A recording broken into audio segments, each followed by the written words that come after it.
Le grand Kenny Rogers a chanté « Il faut savoir quand garder ses cartes, savoir quand se coucher, savoir quand s'éloigner, savoir quand s'enfuir. » Si la Russie avait un peu de bon sens, elle aurait déjà plié tellement de fois en Ukraine que même un expert en origami en serait jaloux.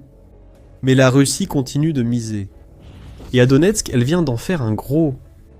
Un convoi entier de ravitaillement russe est entré dans l'une des zones les plus meurtrières de Donetsk pour apporter du ravitaillement au front. La Russie a parié que ce convoi réussirait à traverser l'autoroute infestée de drones, qu'elle considère elle-même comme interdite à ses soldats. Avons-nous vraiment besoin de vous dire ce qui s'est passé ensuite ?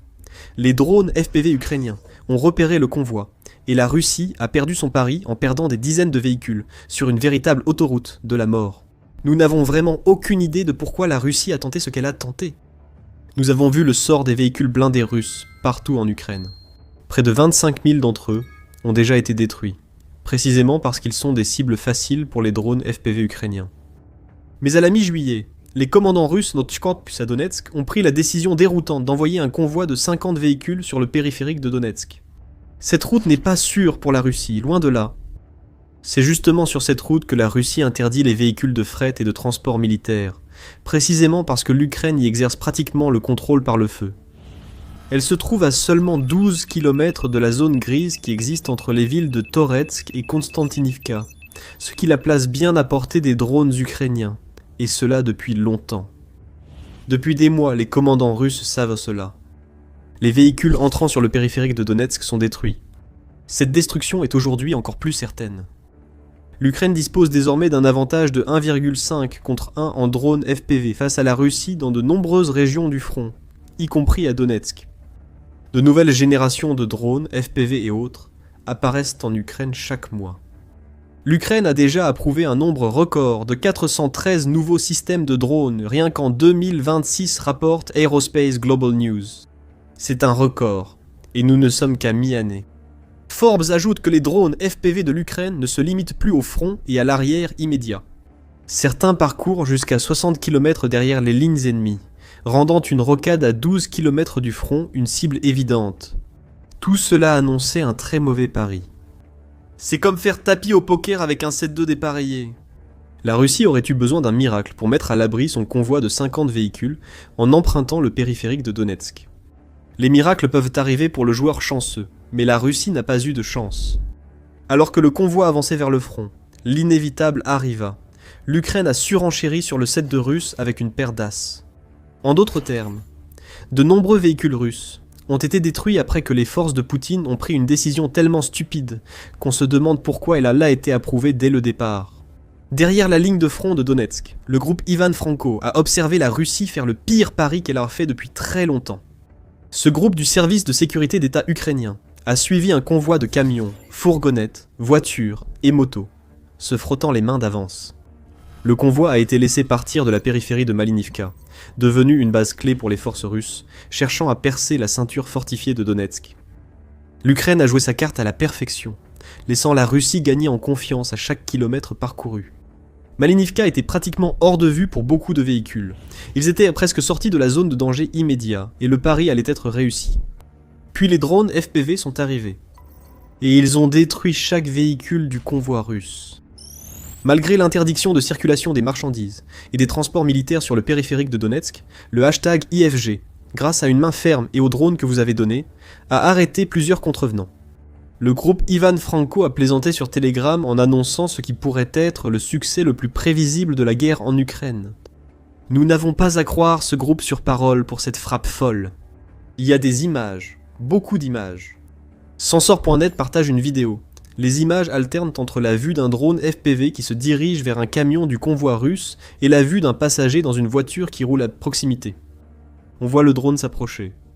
Ensuite, les images montrent la même scène sous un autre angle. L'image alterne jusqu'à ce que celle du drone devienne noire. Quiconque a déjà regardé des images filmées par les drones FPV ukrainiens sait que lorsque le flux se coupe, cela signifie qu'une explosion vient d'avoir lieu. Cela se confirme lorsque la vidéo repasse au point de vue du passager, montrant le drone ukrainien descendre et frapper directement sa cible. C'était l'histoire de la catastrophe russe sur la rocade de Donetsk. Encore et encore, les drones ukrainiens ont volé, repéré et détruit les véhicules russes, qui n'auraient jamais dû prendre le risque qu'ils ont pris. Une autre vidéo, cette fois partagée par Xelanova+, montre les conséquences du massacre sur la même route que la Russie a tenté d'emprunter. On voit véhicule après véhicule, tous brûlés et détruits.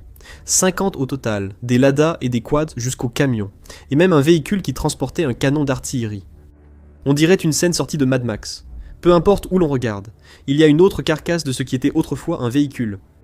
On ignore combien de soldats russes ont péri dans l'attaque implacable de l'Ukraine contre un convoi qui n'aurait jamais dû être autorisé à circuler, mais cela importe peu. L'image du massacre de véhicules suffit à envoyer un message à la Russie.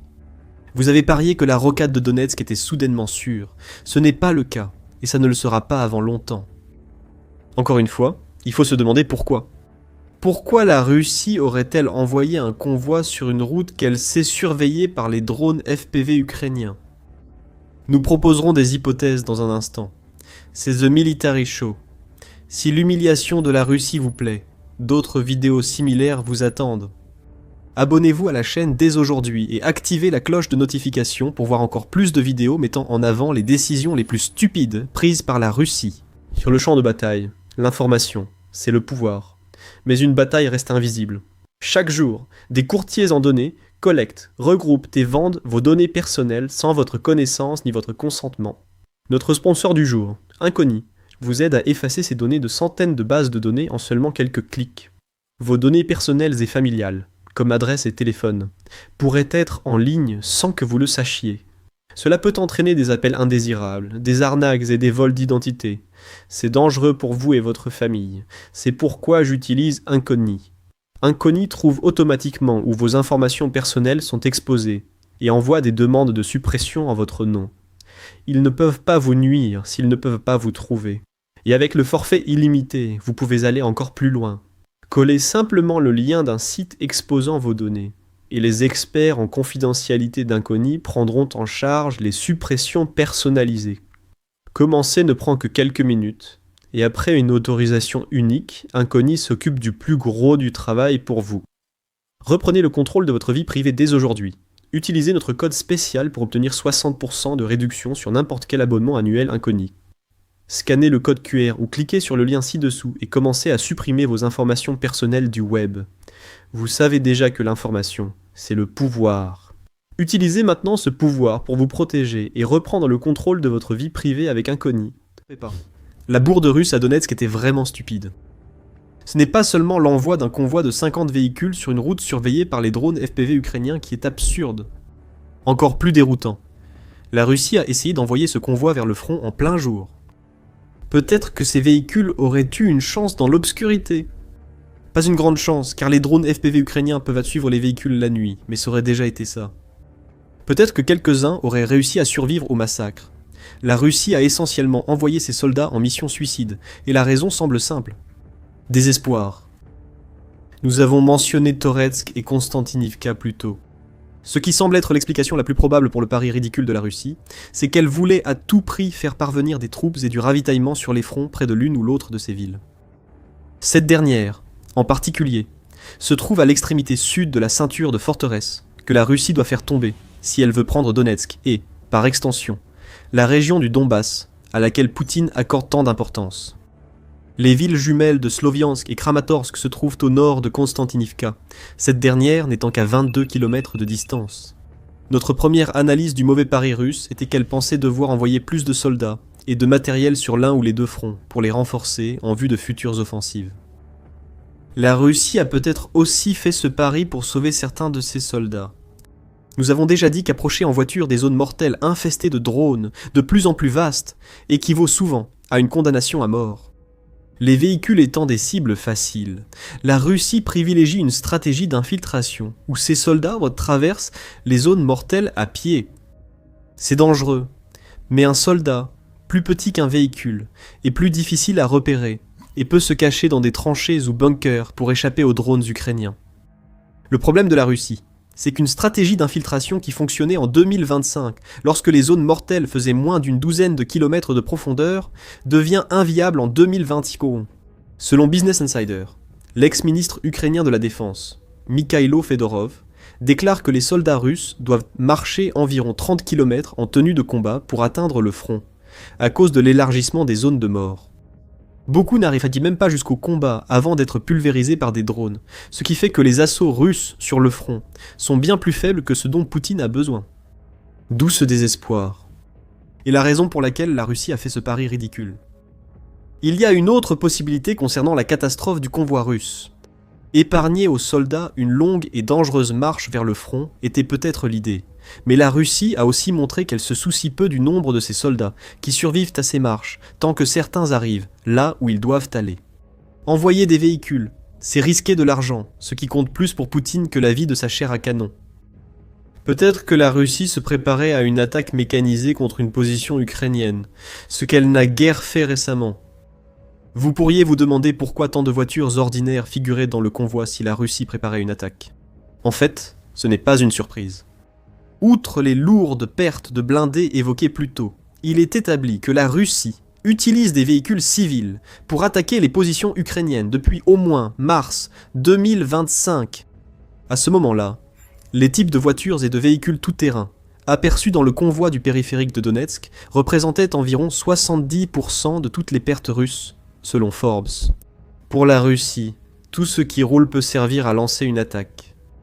On ne peut donc pas exclure que la Russie ait voulu utiliser les 50 véhicules détruits par l'Ukraine pour attaquer Toretsk ou Konstantinivka. De telles attaques constituent le modus operandi d'une nation confrontée à des pénuries d'équipements. Pourtant, cela ne change rien à un fait. Ce que la Russie vient de faire était vraiment stupide. Ce n'est pas seulement stupide à cause de l'avantage évident de l'Ukraine en drones FPV. À des dizaines, voire des centaines de kilomètres du front, une nouvelle génération de drones ukrainiens de frappe à moyenne portée frappe désormais les convois russes. Avec l'amélioration des drones FPV, la zone de destruction sur la ligne de front atteint 50 km, tandis que l'Ukraine peut désormais frapper les véhicules russes jusqu'à 200 ou 300 km en profondeur. Les chiffres le prouvent. Dans une publication sur X, l'analyste militaire Clément Mollan souligne que l'Ukraine a frappé 240 camions et véhicules russes durant la première semaine de juillet, ce qui représente 34 frappes par jour. C'est une nette augmentation par rapport à un mois de juin déjà impressionnant, au cours duquel l'Ukraine a détruit 586 véhicules, soit une moyenne quotidienne de 19,5. C'est largement supérieur à ce que faisait l'Ukraine plus tôt cette année, quand sa moyenne quotidienne ne dépassait qu'à peine une frappe en avril. Combien de signes la Russie devait-elle voir avant de comprendre qu'elle faisait un mauvais pari sur la rocade de Donetsk? Envoyer un convoi sur cette route plus tôt en 2026 aurait déjà été un pari risqué, surtout lorsque les véhicules entraient à portée des drones FPV ukrainiens. Avec les drones de frappe à moyenne portée, on assiste à un massacre de métal qui, une fois repéré, n'allait jamais arriver là où la Russie voulait l'envoyer. Deux questions restent. Que peut faire la Russie, si tant est qu'elle puisse faire quoi que ce soit, pour améliorer les chances de succès de ses paris risqués à Donetsk à l'avenir? Que représente cet échec humiliant à Donetsk, ainsi que les événements dans la région, pour les objectifs de Poutine concernant le Donbass? Nous commençons par la première question. La Russie prend déjà des mesures pour protéger ses véhicules des drones ukrainiens, mais apparemment pas en conduisant la nuit, ce qui serait pourtant logique.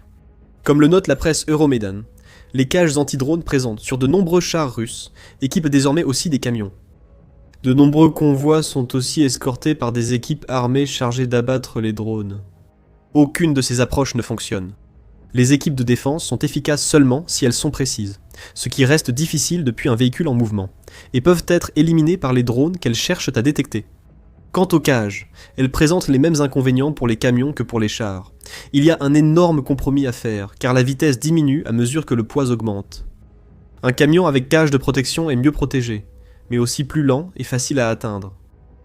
En effet, l'Ukraine aggrave les problèmes de convoi de la Russie, car elle est désormais capable de lancer plus de drones qu'elle ne l'a jamais fait auparavant. Des drones assistés par l'IA sont arrivés sur le champ de bataille, certains coûtant à peine 6 000 $ l'unité. Lorsqu'ils sont soutenus par des quadricoptères FPV qui coûtent environ 500 $ chacun, il est facile de comprendre comment l'Ukraine peut lancer ce type d'essaim, capable de contourner facilement les défenses aériennes mobiles, puis de percer les cages installées sur certains véhicules que la Russie souhaite protéger. Et tout doute concernant la domination de l'Ukraine en matière de drones, tant en nombre qu'en efficacité de frappe, est dissipé par un rapport du 17 juillet dans le Kyiv Independent, qui révèle que les unités de drones ukrainiennes ont frappé plus d'1 million de cibles au cours du premier semestre 2026. Au cours de la même période, L'Ukraine a également pratiquement doublé son nombre mensuel de frappes, passant d'un chiffre déjà impressionnant de 105 800 frappes de drones en janvier à 200 218 frappes en juin. Pour l'Ukraine, le volume est essentiel actuellement. Ces chiffres montrent que la Russie devra attendre longtemps si elle espère un ralentissement des drones ukrainiens. Ce n'est pas le cas. 1 million de cibles premier semestre 2026. Retenez cette leçon. 50 véhicules en mission suicide sur le périphérique de Donetsk l'ont aussi découvert. Et en parlant de Donetsk, la Russie ne s'en sort pas bien là-bas, ce qui explique d'ailleurs le recours désespéré à ce convoi. Fin juin, le président ukrainien Volodymyr Zelensky a annoncé que Poutine avait fixé une échéance pour la chute de Donetsk. Encore la 15e échéance, selon Zelensky, depuis le début de l'invasion russe de l'Ukraine. Poutine exige que les forces russes prennent Donetsk avant fin décembre. Une mission quasi impossible, car la ceinture fortifiée résiste encore. Et l'Ukraine maîtrise les tirs dans les zones grises et les régions occupées, provoquant parfois l'anéantissement total de convois. Zelensky voit ce nouveau délai comme un signe du délire de Poutine, et il a raison. Alors que Poutine veut prendre Donetsk avant fin décembre, ses troupes ont décimé dans la région. Dans un rapport du 14 juillet, RBC Ukraine a révélé que le commandant en chef des forces armées ukrainiennes, Oleksandr Syrski, affirme que la Russie perd plus de 400 soldats pour chaque kilomètre carré qu'elle conquiert à Donetsk. Un rapide calcul à la louche nous indique que la Russie devra sacrifier environ 2,4 millions de soldats pour capturer les quelques 6000 km² de Donetsk qui restent aux mains de l'Ukraine. Pas étonnant que la Russie en soit réduite à envoyer des convois traçables sur une rocade pourtant interdite par ses commandants. Pour espérer prendre Donetsk, elle doit envoyer des soldats au front plutôt que de les perdre à l'arrière. Mais peut-être que l'insulte ultime et la preuve la plus claire que la date limite de Poutine pour Donetsk est absurde vient de l'Institut pour l'étude de la guerre, ou ISW. L'ISW publie chaque jour un rapport sur l'offensive russe en Ukraine. Ces rapports donnent souvent des estimations sur le moment où la Russie s'emparera de territoires clés, comme la région de Donetsk. L'ISW a publié un autre de ses rapports le 14 mai où il a révélé que l'un des prévisionnistes les plus précis au monde n'est plus capable de prévoir l'avenir de la Russie à Donetsk. L'ISW n'est plus disposé à prédire quand les forces russes pourraient prendre Donetsk, y compris la ceinture fortifiée. Comme le rythme ralenti des avancées russes et la nature difficile du terrain tenu par l'Ukraine à Donetsk rendent incertaine la capacité de la Russie à s'emparer du territoire, l'ISW a déclaré, dans une critique cinglante, l'échec total des forces russes à accomplir ce que Poutine attend d'elles à Donetsk. Quant à la réaction de la Russie face à tout cela, eh bien qu'est-ce que vous attendiez ? La Russie n'a pas reconnu la perte de 50 véhicules sur le périphérique de Donetsk. Au contraire, elle a renforcé ses affirmations selon lesquelles elle réalise de grands progrès à Donetsk. Le 15 juillet, le National Interest a rapporté que la Russie affirme désormais avoir capturé Konstantinivka. Cette affirmation vient du chef d'état-major russe, Valery Gerasimov, qui annonce souvent la prise de localités alors que la Russie n'y a infiltré que quelques soldats. Le ministère britannique de la Défense réfute catégoriquement cette affirmation, déclarant qu'au mieux, la Russie occupe environ la moitié de la zone urbaine de Konstantinivka. Il reste encore beaucoup de chemin à parcourir avant que la ville ne tombe entièrement sous contrôle russe. Pourtant, la nouvelle de cette supposée victoire est comme du miel aux oreilles de Poutine, et il est plus que disposé à vivre dans son monde imaginaire où la prise de Donetsk d'ici la fin décembre est possible. Un convoi de voitures endommagées sur le périphérique de Donetsk en est un exemple. Poutine ignorera sans doute la destruction de ce convoi. Il reste déconnecté de la réalité à Donetsk, entouré de lèche-bottes comme Gerasimov, qui lui disent seulement ce qu'il veut entendre. L'Ukraine ne s'en inquiétera pas, ayant remporté une victoire majeure qui a sérieusement entamé les offensives que la Russie avait prévues à Donetsk. Le périphérique est devenu un cimetière, et si le commandement russe est intelligent, il n'osera pas refaire un pari aussi stupide de sitôt. À qui veut-on faire croire cela ? Rejoignez-nous demain, quand nous parlerons d'un autre pari stupide de la Russie. Nous plaisantons à moitié d'ailleurs. Les drones ukrainiens peuvent aller trop loin et voir trop de choses pour que la Russie puisse cacher des convois entiers en 2025. La Russie devrait le savoir. Quelques jours avant la révélation, nous avons appris comment l'Ukraine avait localisé un dépôt de carburant secret dans une usine de ciment à Donetsk. L'Ukraine a trouvé ce dépôt et a lancé l'opération Enfer contre lui. Vous pouvez découvrir ce qui s'est passé ensuite en regardant notre vidéo. Si vous avez aimé cette vidéo, abonnez-vous à The Military Show pour suivre d'autres erreurs calamiteuses de la Russie dans son invasion de l'Ukraine qui piétine. Merci de nous avoir regardés.